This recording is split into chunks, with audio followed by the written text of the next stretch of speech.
Hi guys, so in this video I will be going over several HOCD exposures you guys can do.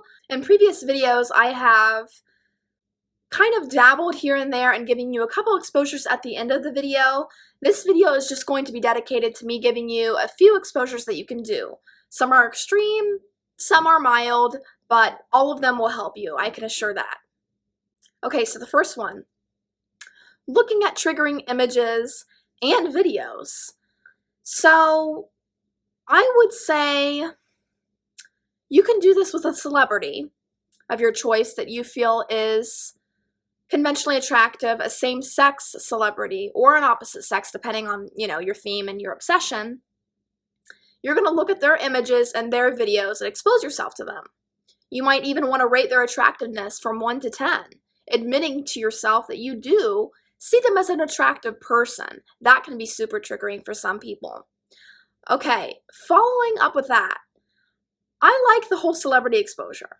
I think it's mild, I think it's good for beginners, but I'm going to challenge you guys to do this with somebody that you know. Do an exposure with one of your friends, acquaintances, or whoever that you know in your life that you have an emotional connection to, because this will be much more triggering when you admit that that person is attractive as opposed to a celebrity that you do not even know in real life. The next one, situational exposure. This is a bit more extreme. The first one, I'm just going to say it, going in a gay bar. Or if you have an obsession about being straight, going in, really anywhere. Most people are straight. You could go anywhere with a bunch of straight people and interact with them. If you have a fear of that, it just depends. The gay bar thing will probably be relevant to most of you, but I recognize that that is a super extreme exposure because you're also going to have to interact with those people, but you don't want to go as far as to lead any of them on because, you're not gay. So it's kind of tricky. I don't know if I would recommend that one to beginners, but if you want to try it, that can be helpful as well, because that would be the most, I can think of the most panic-inducing. The next situational exposure, watching coming out videos. I did not like this, especially after it was suggested to me that I do this exposure right after I accidentally went to a coming out party that I had no idea it was a coming out party. And that was already triggering enough. And then I realized, okay, well, that was an accidental exposure, but now it's time to do more exposures and watch coming out videos. As if that wasn't already enough. Let's just watch the videos. So watch those videos. You know the ones I'm talking about. You probably already watched them and done compulsions afterwards. Now we're not doing the compulsions after we watch those videos. Now we're not doing the checking. We're not asking other people for reassurance after because we're so panicked. We're just going to sit there. We're just going to sit there and let the anxiety be there, which is horrible, but we have to do it. The last one, wearing triggering clothing or listening to triggering music. I know people, I don't even know how I want to say this. I know people who associate certain things with being gay, certain music. Obviously it depends on if you're a man or a woman. Certain clothing with being of a different sexuality.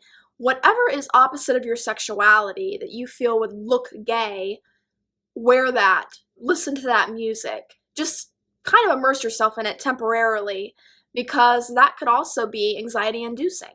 And that's what we're trying to do. We are inducing anxiety for the purpose of getting over that anxiety and getting over those fears. Okay, you could also practice saying things to yourself like, and these would be core fears of HOCD. So we're getting in deep here. We're getting in deep. You could say to yourself, I don't care if I lose my identity. I don't care if I've already lost it. I don't care if I will lose my identity in the future. I don't care if my identity changes. I don't care if my identity, and this is the part where you use triggering words, is fluid, which I believe isn't true, but you have to accept the possibility. That is HOCD exposures. That's the whole point of them. That's the whole point of OCD exposures in general. Think about if you had contamination OCD. You have to accept the possibility that you have coronavirus. You know, it's highly dangerous and highly unlikely. I mean, you don't know how likely it is, honestly, but it is unlikely. But you have to accept the possibility for the sake of the exposure, for the sake of feeling the fear of it.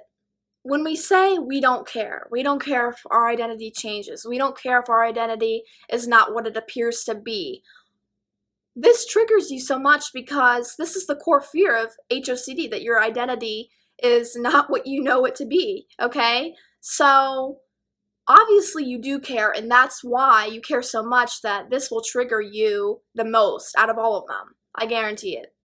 All of these will be difficult, of course, especially if this is your first time exposing yourself and actually headed towards treatment and recovery and stuff like that. And if you don't have a therapist coaching you through it, it can also be hard. But you will get through it, I promise. It will get easier, and you just work your way up, okay? Start with something mild. I've given you, let's see, a mild and extreme exposure and one other video. Start mild and then go towards more extreme. Mild would be rating your same-sex celebrity from 1 to 10, and extreme would be going out to a gay bar, which sometimes isn't even necessary if you've gotten over the fears, you know, by the time you get to that point. But I'm just saying, that's my version of, like, mild versus extreme. Start slow, but remember the end goal is not caring. Okay, that's the end goal. So I want you all to reach that, and I want you to come back to me when you have and tell me what you learned along the way, because I think it would help other people, and I always love to see that. So I hope you guys have a good day, and I will see you in the next one. Oh, I also want to say, over time, when you do enough exposures, you will not feel anxiety anymore, and then you'll come back to me because you're not feeling anxiety about having anxiety. This is called the backdoor spike, which is inevitable with HOCD and treatment and blah, blah, blah, blah, blah, all of that. But you just have to keep going with it. Keep doing the exposures. Keep at it. Keep at it. Don't stop, basically, is what I'm saying.